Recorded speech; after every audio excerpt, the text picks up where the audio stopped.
welcome to another review. Chris and Rav reviews. House of the Dragons, episode 8. Baby, we're back. Let's go. Let's go. Hype. But we've got to start the episodes off with fucking cheers now, so people stay and watch the whole video. Yeah, but this episode did not start cheerily. Poor Lord Velaryon just died at sea.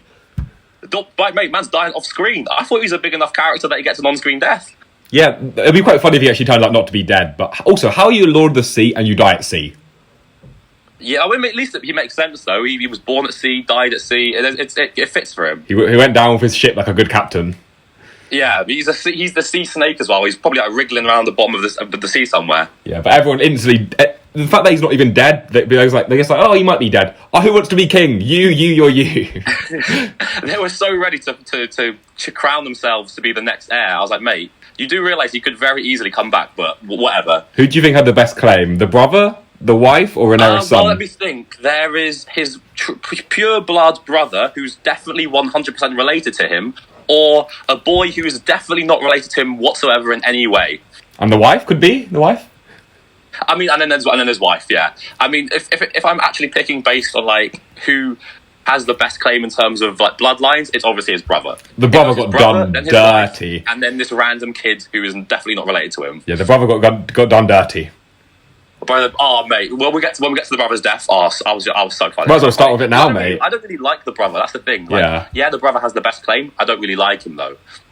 I don't know. Like he was given a speech, and then like Rhaenyra like interrupts, like my son's actually blah blah blah. You're gonna dethrone him. Ooh, like mate, sharp. He's a bastard. He's literally white. Yeah, I mean, she has no leg to stand on. But the way he just complains, that guy. He's been in like 4 episodes. He does nothing but complain. I've never seen him do anything but complain. He tells the honest truth, Ralph. Oh.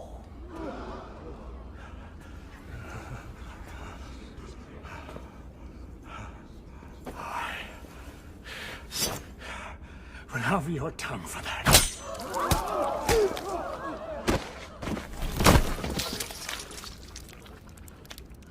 He can keep his tongue. Bro, And he did, and I was like, yes, okay, good. When Daemon chopped off his head, I literally screamed. I was like, yes, Daemon! My guy!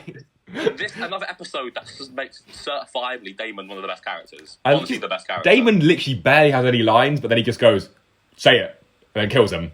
Such a clean kill. Daemon had done nothing the whole episode and then cuts man's head off. Jokes. But compared to when the king had to kill that deer and man was like 4 slices in, Daemon just chops this guy's head 1 chop. That's so jokes. The king pulls out his knife, talking like he's not doing anything. First of all, put your knife back, bro. You're not doing nothing. He couldn't butter a piece of toast with that knife. What's he talking about? I'll cut your tongue out. Man couldn't even cut his steak. Or genuinely, he's talking about I'll cut your tongue out. Okay, Viserys, sit back down. You literally have to get walked up to your throne by your brother. Don't talk big. But talking about the king's entrance, I can't lie, quite emotional. Bro, I was gassed. They had the Horizon music, the big doors open, he like staggers in. I was like, that's my guy. The dramatic tension of this episode does not happen until Viserys shows up in that throne room. Because the thinking when Rhaenyra is standing there is it's a farce. Corlys has been potentially fatally wounded. Nobody knows whether or not he's going to When the king survive. arrived, I was like, let's go, boy! You're back! Bro, I was cheering for this guy who's like hobbling halfway down the room. He's got his like half mask on, he's got half the bally on. I was like, that's my guy. Because he's literally just been sipping lean for like the last 3 episodes on his milk with the poppy. Bro, he's been absolutely coked up. He's on a different wave. Yeah, but I really liked how Daemon helped him up the stairs. I thought that was a nice moment. Oh, mate, literally on my notes, what did I write? Beautiful moment between Daemon and the king. Yeah, I mean, it's a beautiful moment, but like, Daemon low-key hates his fucking brother, but what a nice moment regardless. I don't think he does, I don't think they hate each other. I just feel like they're just very different, but they still got love. Yeah, that was probably the nicest moment of the episode, I think. And he drops his crown. I was like, no, bro, man walked the whole way to the throne, and now he's dropping it. I was like, please, no. And then obviously my guy swoops in. He was kind of moving like the king was his gal. He like picks up the crown, helps him up. I was like, oh, that's cute. It was cute. I was kind of surprised when the king was like, we have to ask the wife of like the husband. I thought it was just going to go straight to an era, but that was quite good. I think that made it more like tense as Yeah. well. Because it's like, oh, now that he's asked her what she thinks, that we have to wait for his deliberation. I was kind of surprised she supported Rhaenyra when she kind of thinks that Rhaenyra and Daemon helped killing her son. Like, I guess that's true, yeah, but maybe Rhaenyra convinced her when she said, oh, like, I swear to you, we had nothing to do with it, sort of thing. Maybe she did convince her. And she knows that Rhaenyra's sons will marry her legitimate daughters, so the family heritage will be there. These men need Jeremy Kyle so badly. None of them have got bad teeth, though. Apart from the king, his teeth are fucking horrific. Oh, he looked like a zombie from, like, Call of Duty. Missing out. You seen Breaking Bad? Yeah? Yeah, oh, when the guy dies in the explosion. When Donnie walks out of the room and his half his face has gone off.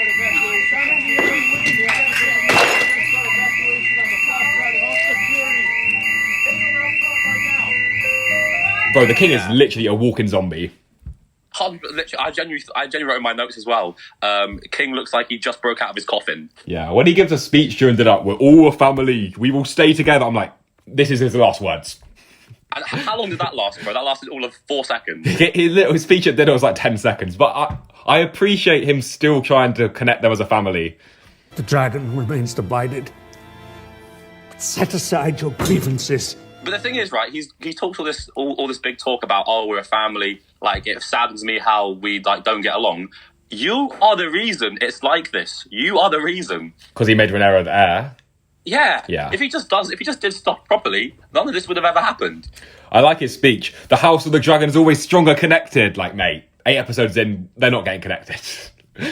Yeah, I think the audience know. You're the only person who thinks this has still got the possibility of ending happily, mate. But yeah, to be fair though, while he was in the room, all the family were getting together. Like Rhaenyra and Alicent apologised, probably fake, but you know, like there was a few nice toasts. Their apologies, I think their toasts were real, and then when it got to the kids, that's when it started to get fake. It exists. And then as soon as Viserys leaves the room, the young kids who don't appreciate the history that has gone into this and what's at stake, kick it off again. His only purpose is to Yeah, because the king left, and the kids are just beefing each other. Oh, mate, that was a joke. 'Cause you know when he puts down the pig in front of the Donny with the eye patch? Yeah. Can I just say, that guy with the eye patch is just literally Daemon 2.0. Oh, scary motherfucker. He's scary, but like you can tell Daemon and that guy are very similar. Like the way Daemon looks at him, like they got this similar qualities. It took me a while. It took me like a few seconds to understand his speech, though. His speech was sick. Oh, strong boys. They are very strong boys. They're here. Oh, bar. Them handsome, wise.